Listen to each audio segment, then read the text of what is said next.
मुंगेली जिले के सरगांव कुसुम प्लांट में गुरुवार को हुए बड़े हादसे के बाद लगातार 33 घंटे से एनडीआरएफ और एसडीआरएफ टीम के साथ जिला प्रशासन ने रेस्क्यू ऑपरेशन चलाया, जिसमें करीब 33 घंटे के बाद टीम को बड़ी सफलता मिली। भरभराकर गिरे करीब 100 टन से ज्यादा शेल कंटेनर को बड़ी क्रेन की सहायता से हादसे की जगह से उठाया गया। अब एनडीआरएफ और एसडीआरएफ की टीम उस हादसे की जगह में कैजुअलिटी की तलाश में जुटी हुई है, जहां कंटेनर के नीचे दबे मजदूरों की तलाश की जा रही है। आपको बता दें कि शेल कंटेनर को उठाने के लिए कई क्रेन नाकाम रहे। इसके बाद बिलासपुर से बड़ी क्रेन को बुलाया गया, जहां मोटे केबल को ही कंटेनर के कटिंग वाले जगह से आर पार कर उसे उठाया गया है। सबसे पहले कंटेनर के अंदर के डस्ट को लगभग पूरी तरह से खाली कर लिया गया था, तब जाकर कंटेनर को उठाया जा सका। फिलहाल अब इस प्रयास को पूरी सावधानी के साथ अंजाम दिया जा रहा है। इधर प्रदेश के डिप्टी सीएम अरुण साव शुक्रवार रात घटनास्थल पर पहुंचकर प्रशासन द्वारा किए जा रहे काम का जायजा लिया और इसी दौरान ही उनके सामने ही कंटेनर को जगह से उठाने में सफलता भी मिली।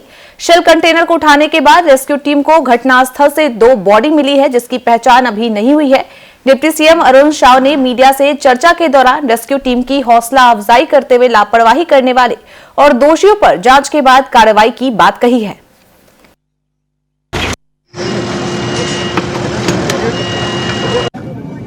और आसपास के जिलों से भी मदद लेकर यह रेस्क्यू ऑपरेशन 36 घंटे से ज्यादा समय तक चला और जो साइलो इतना वजनी था उसे उठाना बहुत कठिन टास्क था और हर तरह से प्रयास करके लगता है कि हमें सफलता मिल गई है। साइलो को हम उठा पाए हैं और आगे का रेस्क्यू ऑपरेशन जो है अब आसानी से किया जा सकता है। राज्य सरकार, जिला प्रशासन की पूरी टीम, आसपास के जिले के प्रशासन सबने मिलकर सहयोग किया और लगातार प्रयत्न करके ये रेस्क्यू ऑपरेशन किया है। सर, कई मजदूर मिसिंग है, लगातार परिजन चिंतित है, इसकी कोई जानकारी मिल पाई है? कितने मजदूर दबे हुए हैं? अब उस टास्क को पूरा किया जाएगा। जो बड़ा काम था उसके बिना आगे की कार्रवाई संभव नहीं थी। साइलों को उठाना वो उठ गया है और आगे का रेस्क्यू ऑपरेशन अब जल्दी से पूरा हो जाएगा।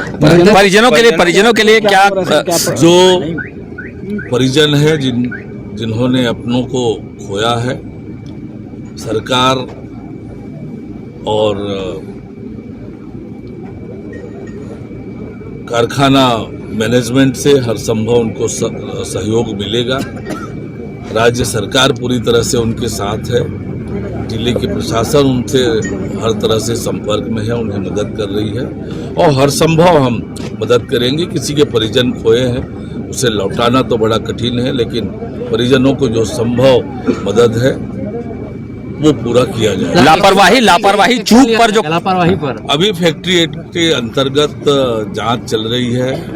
प्रशासन ने FIR भी किया है। आगे भी और कोई जांच की आवश्यकता महसूस होगी तो निश्चित जांच करेंगे और जो भी दोषी पाया जाएगा कड़ी से कड़ी कार्रवाई उन पर होगी।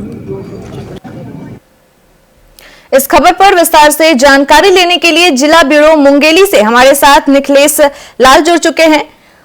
निखिलेश, वो जो जिले के सरगांव कुसुम प्लांट में गुरुवार को एक बड़ा हादसा हुआ और लगातार 33 घंटे से एनडीआरएफ और एसडीआरएफ टीम जिला प्रशासन की ओर से रेस्क्यू ऑपरेशन चलाया जा रहा है और अब शेल कंटेनर को हटा लिया गया है, तो क्या कुछ अपडेट है?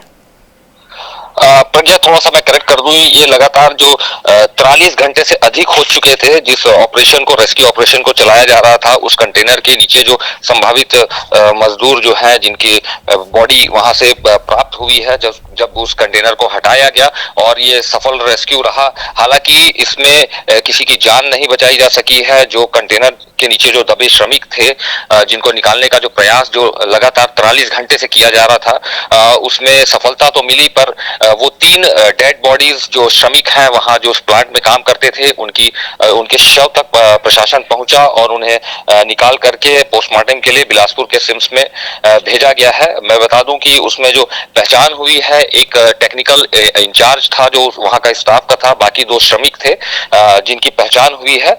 और बताना बताना चाहूंगा कि इस पूरे जो रेस्क्यू जो ऑपरेशन जो चलाया गया था वो लगातार जो 43 घंटे से चलता रहा। उसमें एनडीआरएफ और एसडीआरएफ की टीम के अलावा जो टेक्निकल स्टाफ और जो टीम प्रशासन की तरफ से जो लगी हुई थी, उन्होंने बेहतरीन काम किया है, एक सामंजस्य बना करके काम किया। हालांकि 2 बार वो जो रेस्क्यू ऑपरेशन था वो फेल हुआ है। इसे कलेक्टर ने भी स्वीकार किया कि कहीं ना कहीं हमारी रेस्क्यू टीम उस कंटेनर को उठाने में नाकामयाब रही थी, पर फिर भी उन्होंने हार नहीं माना और उसके बावजूद भी उस भारी कंटेनर को बाहर से क्रेन बुला करके उठाया गया और उस रेस्क्यू को सफल ऑपरेशन साबित किया गया। हालांकि इस पूरे रेस्क्यू ऑपरेशन में जो बात निकल करके आई थी कि अधिक संख्या में श्रमिक है जो वहां पर फंसे हुए हैं, पर प्रशासन के पास जो एक रिकॉर्ड था, सीसीटीवी फुटेज भी जो मिले थे उस प्लांट से, उसके अनुसार में जो अंदेशा लगाया जा रहा था कि प्रशासन शुरू से कहता आ रहा था कि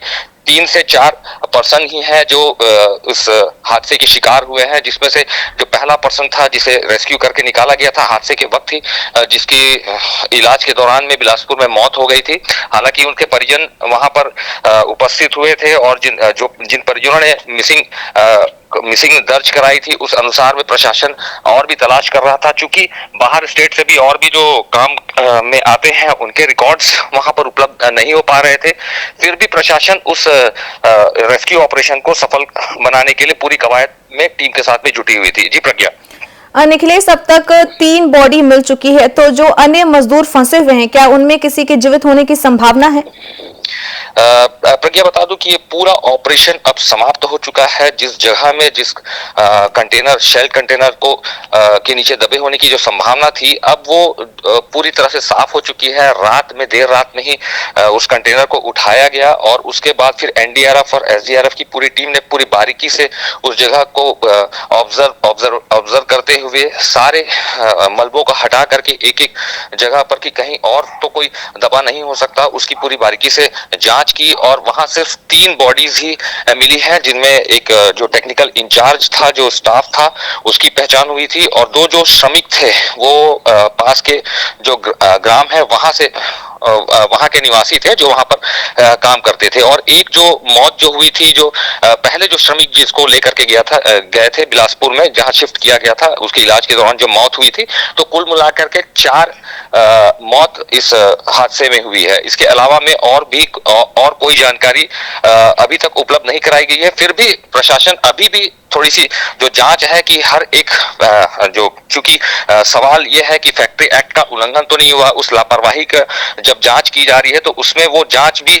सामने आएगी कि और भी कोई लोग तो नहीं थे जो इस, क्योंकि जो कंटेनर था उस कंटेनर में जो मलबा था, जो डस्ट था, वो भाप कहा जाए कि वो बहुत गर्म था, तो इस कारण में, और जो कंटेनर का जो भार था वो बहुत अधिक था, तो उस अनुसार में कहीं ऐसे तो नहीं है कि कोई बॉडीज, तो वहां इस नाम से एक और निरीक्षण भी वहां पर कराया जा सकता है।